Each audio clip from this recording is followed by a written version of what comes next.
politique à l'Université Jean Moulin Lyon 3, une licence, une maîtrise et un DESS en politique et stratégie d'action publique internationale. J'ai eu la chance de faire ça à Lyon et à Lyon existe un centre de recherche qui m'a employé, salarié pendant un certain temps et par la suite en fait je suis devenu consultant pour des ONG et je travaille aujourd'hui principalement sur le sujet du nucléaire militaire.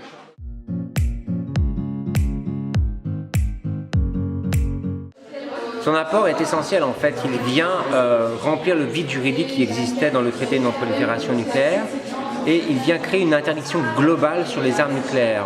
Je ne vais pas énumérer toutes les interdictions, mais il y a évidemment l'interdiction d'employer, mais il y a surtout l'interdiction de la menace d'emploi et donc de la politique de dissuasion nucléaire. Et ça, c'était quelque chose d'extrêmement important. Il y a aussi la question du financement qui est remis en cause des entreprises produisant des systèmes d'armes nucléaires.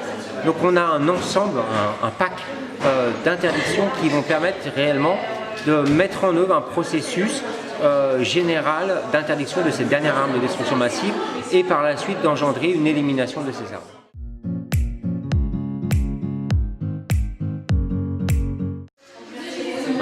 Face à un État qui aujourd'hui refuse, l'objectif est déjà d'engager un dialogue. Aujourd'hui, ce dialogue, on l'a. Nous avons des rencontres fréquentes avec les affaires étrangères, avec les cabinets à l'Élysée, avec les diplomates en charge à Genève du désarmement nucléaire. Donc, on a ce dialogue puisque nous sommes des experts et nous avançons un certain nombre d'arguments. Et donc ça, c'est le premier pas.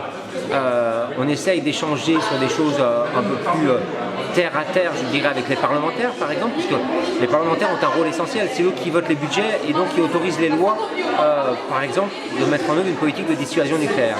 Donc avec ces parlementaires, pour la France, on parle sur les questions budgétaires et puis on parle sur les questions aussi de sécurité. Est-ce qu'aujourd'hui la dissuasion nucléaire véritablement, assure véritablement la sécurité de la France? Voilà le type de questionnement et de réflexion que l'on a en France pour faire avancer et pour engager la France d'une part aussi à respecter ses obligations de désarmement nucléaire et puis à faire en sorte que dans les prochaines années, elle signe puis ratifie le traité d'interdiction des armes nucléaires.